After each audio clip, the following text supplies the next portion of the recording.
ये डरावना वीडियो नेपाल का है। ये इमारत 5 मंजिला है और पानी उससे भी ऊंचा, और जो लोग यहां खड़े थे उन्हें 10 सेकंड का भी मौका नहीं मिला।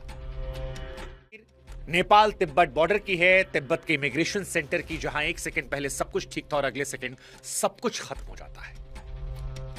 ये तबाही जो आज नेपाल ने झेली, इसे पूरी दुनिया ने आज देखा, और जब देखा तो दुनिया की रूह कांप गई, क्योंकि तिब्बत से निकला सैलाब नेपाल को रौंदता हुआ गुजरा है।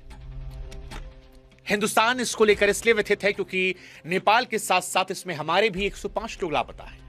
वो लोग जो भोलेनाथ के दर्शन करने कैलाश जा रहे थे, अब उनके घरों का फोन नहीं लग रहा। 30 से ज्यादा जवान थाने समेत बह गए हैं। जो बचाने वाले थे वो खुद लापता हैं। 60 मजदूर सुरंग के अंदर थे और सुरंग के मुंह पर पूरी की पूरी नदी आ गई। बांध टूटा, हेलीकॉप्टर बचाने पहुंचा था लेकिन खाली लौटना पड़ा क्योंकि उतारने के लिए जमीन ही नहीं बची थी। और ये पानी रुका नहीं है, ये गंडक बनकर बिहार आ रहा है। 8 जिले अलर्ट पर है। लेकिन अगर आपको लगता है कि सबसे ज्यादा खौफ इन तस्वीरों का है तो आप गलत हैं, क्योंकि सबसे ज्यादा खौफ लापरवाही का है। 13 महीने पहले इसी नदी में यही तबाही आई थी, जांच हुई थी, रिपोर्ट बनी थी। उस रिपोर्ट में लिखा था कि यह दोबारा होगा, लेकिन शायद सब कुछ रिपोर्ट में ही फाइल हो गया। और उसके बाद कुदरत ने वो दिखाया जिसका अंदेशा उसने पहले दिया था। इसलिए कुदरत का सरप्राइज नहीं है। नेपाल जो झेल रहा है वो डिक्लेयर की गई मौत है, बस तारीख आनी बाकी थी। और इसीलिए आज सवाल नेपाल की इस त्रासदी को लेकर है कि जब सब कुछ पता था तो सैकड़ों जिंदगियां उस रास्ते पर किसने छोड़ी? क्या यह प्राकृतिक आपदा है या फिर इसके लिए जिम्मेदार हैं हम? नमस्कार, मैं हूं शुभांकर मिश्रा और आज नेपाल के लिए सारी दुनिया दुआएं कर रही है। लेकिन दुआओं के साथ साथ आज हम ये समझेंगे कि यह पानी आया कहां से। 13 महीने पहले जब वार्निंग दी गई थी तो फिर उससे सबक क्यों नहीं लिया गया? 26 अगस्त बुधवार सुबह करीब 8:30 बजे तिब्बत की तरफ से लेंदे नदी में कुछ होता है, गड़गड़ाहट। चश्मदीद बताते हैं कि ऐसी आवाज आई जैसे ज्वालामुखी फटा हो, और यह नदी नीचे आकर कहलाती है भोटे कोशी। वहां से चली तो सीधे उस दरवाजे पर पहुंची जहां से नेपाल चीन का सारा व्यापार गुजरता है। फिर वहीं पर बॉर्डर पर वो दरवाजा जहां से भोलेनाथ के यात्री तिब्बत में घुसते हैं, कैलाश जाते हैं। यानी उस सुबह मौत ने वो दरवाजा चुना जहां सबसे ज्यादा लोग खड़े थे, ट्रक वाले, मजदूर, पुलिस वाले और यात्री।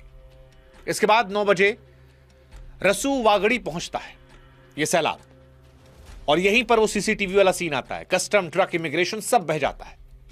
9:15 बजे जिले के सबसे बड़े अफसर तक खबर पहुंचती है। तब तक पानी टिमुरे बाजार को निगल चुका है। और यहां पर एक बात नोट करने वाली, पूरी कहानी इसी पर है। उस दिन रसुआ में बारिश नहीं हो रही थी। खुद जिला अफसर ने कहा, यानी ये बादल फटने वाली बाढ़ नहीं थी, ये पानी कहीं और से आया था। पानी दौड़ता है, रास्ते में जो आता है, गांव, बाजार, सबको निगलता चला गया, बस्तियों को। जितनी तेजी से आया उतनी तेजी से गुजर गया, और पीछे कीचड़, मलबा, सन्नाटा सब छोड़कर चला गया। इस तबाही का अगर आप हिसाब लगाएंगे तो आप जानते हैं नेपाल में इस पानी ने क्या क्या निगला। सबसे पहले रक्षकों को निगला। बॉर्डर से लेकर नीचे घाटी तक 3 के 3 पुलिस पोस्ट बह गए। 32 जवान लापता हैं, यानी जिनकी ड्यूटी थी बचाना, उन्हें ढूंढा जा रहा है। दूसरा, सुरंग के 60 लोग। लंगटांग हाइड्रो प्रोजेक्ट, पहाड़ के पेट में अंधेरे में काम चल रहा था। बाहर क्या हो रहा था कोई अंदाजा नहीं। सुरंग के मुंह पर पूरी नदी आई, अंदर से कोई खबर नहीं, सब बर्बाद। तीसरा, हेलीपैड बह गया, हेलीकॉप्टर को लौटना पड़ा, सड़कें कटी हैं, फौज के जवान चट्टानों के सहारे बच्चों को निकाल रहे हैं। बांध, उनको नुकसान पहुंचा। 216 मेगावाट के अपर त्रिशूली प्रोजेक्ट का बांध टूटा तो पहाड़ जितने सैलाब में बांध का रुका पानी भी जुड़ गया, त्रिशूली बाजार में घुसा और सब बहा ले गया। 13 पावर प्रोजेक्ट सब ठप में, और इंसान 22 मौत की पुष्टि हुई है। लेकिन यह आंकड़ा छोटा है क्योंकि लगभग 400 से संपर्क टूटा है। 291 विदेशी हैं, 105 भारतीय हैं, 37 एनआरआई हैं। सबसे ज्यादा तो कैलाश रूट पर है। अब एक ऐसी विडंबना है कि शिव के दर पर जाने वाले शिव की झीलों के रास्ते में फंसे हैं। हालांकि सभी लापता का मतलब मौत नहीं है। टावर बहे हैं, रास्ते कटे हैं, लोग सुरक्षित मिल भी रहे हैं, आंकड़े हर घंटे बदल रहे हैं, लेकिन डर है। सीमा पार और बुरा हाल है। तिब्बत की वो पोर्ट जहां से कैलाश यात्री एंट्री करते हैं, वहां दर्जनों लोग बहे हैं। हालत ऐसी है कि खुद चाइना के शी जिनपिंग को सर्च का आदेश देना पड़ा। इधर नेपाल के पीएम बालेन शाह ने नदी किनारे लोगों सतर्क रहने की अपील की है। भारत भी मदद की बात कर रहा है। कहा जा रहा 88 को जिंदा बचाया गया है, 12 हेलीकॉप्टर लगे हैं। लेकिन कहानी खत्म नहीं हुई है। ऊपर पहाड़ों में पानी अभी भी रुका है। प्रशासन ने साफ कहा है कि एक और दीवार कभी भी टूट सकती है।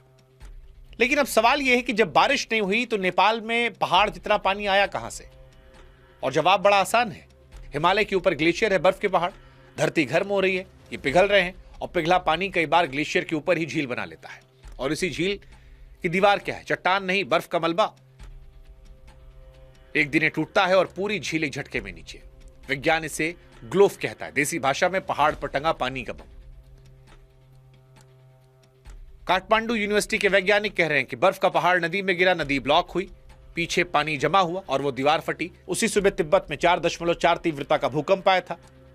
अब कोई कह रहा भूकंप ने गिराया, कोई कह रहा झील फटी। सब अलग अलग चला रहे हैं। लेकिन सच ये है कि ये बम इस घाटी में पहले ही फट चुका था। हमें पता था कि यहां ऐसा हो सकता है, तैयारियां नहीं थी। 8 जुलाई 2025 को यही नदी यही तिब्बत में सैलाब लेकर आई थी। 9 मौत हुई थी, 19 लापता थे। नेपाल चीन को जोड़ने वाला फ्रेंडशिप ब्रिज बह गया था और कैलाश यात्रा का यह रूट महीनों के लिए टूटा था। तब नेपाल सरकार, अंतर्राष्ट्रीय वैज्ञानिकों की सैटेलाइट रिपोर्ट में साफ साफ लिखा गया था कि फिर हो सकता है। और इसीलिए आज कुछ सवाल हमारे नेपाल सरकार से हैं कि एक सायरन की कीमत कितनी होती है? जुलाई 2025 के बाद यह हिसाब किसी ने क्यों नहीं लगाया? तिब्बत के टिमरे तक पानी को पहुंचने वक्त लगता है। 10 मिनट की वार्निंग सैकड़ों जाने बचा लेती, पर वो 10 मिनट किसने खाए? सवाल नंबर 2 चीन से भी है। झील तिब्बत में है, मॉनिटरिंग चीन के हाथ में है। जुलाई 2025 के बाद नेपाल के साथ रियल टाइम क्या डेटा शेयरिंग शुरू हुई थी? और अगर हुई थी तो फिर यह दिन क्यों देखना पड़ रहा है? ये सारे सवाल हैं। और मान लेते हैं कि हर झील मॉनिटर नहीं कर सकते, कम से कम घाटी में सायरन तो लग सकते थे। उस घाटी में जहां 13 महीने पहले तबाही आई थी। कई तस्वीरें ऐसी हैं जो डराने वाली हैं, जैसे जेसीबी ड्राइवर वाली रही। नहीं पता था, जैसे हमको नहीं पता, सब काम कर रहे थे। और सच यही कि जलजला पूछ कर नहीं आता, कोई अलर्ट नहीं, कोई सावधानी नहीं, कोई मैसेज नहीं, एक आवाज, सब खत्म। ये तस्वीरें परेशान करने वाली हैं। और इस तबाही ने इंसान के भगवान तक को नहीं छोड़ा। यह तबाही का पानी 100 किलोमीटर दौड़कर नारायण घाट तक पहुंचा, जहां भगवान बुद्ध की मूर्ति थी। उनके चरणों तक गया, शांति के प्रतीक तक। कैलाश के पैकेज बनाने वाली ट्रैवल एजेंसियां जो जानती थी इसी रूट पर तबाही आई है, क्या उन्हें यात्रियों को बताया था कि रूट कितना हाई रिस्क है? हाई रिस्क का कागज साइन करवाया था? नहीं। 13 महीने पहले जब हमने बताया, इसी पर ग्लॉफ आया था। तो भारत सरकार के लिए भी एक सवाल है, क्या कैलाश यात्रा के लिए कोई एडवाइजरी थी, कोई रिस्क असेसमेंट, जो इतने सारे नागरिक पहुंच गए? ये बम सिर्फ नेपाल के ऊपर नहीं टंगे। अभी चमोली में 2021 में 200 से अधिक मौत, सिक्किम में। ये जो बम हम जिनका जिक्र कर रहे हैं, जो डैम बहने की बात कर रहे हैं, ये हमारे यहां भी उत्तराखंड, हिमाचल, सिक्किम, सब जगह लटके हैं। सिक्किम के बाद हमारे यहां कितनी झीलों पर वार्निंग सिस्टम लगे, कितने प्रोमिसेस पूरे किए गए? ये सारे सवाल बड़े महत्वपूर्ण हैं। तो आसान शब्दों में अगर इस पूरी कहानी को समेटे तो 26 अगस्त की सुबह तिब्बत से आई पानी की दीवार ने नेपाल का रसुआ निगल लिया। 22 मौतें हुई हैं, सैकड़ों लापता हैं।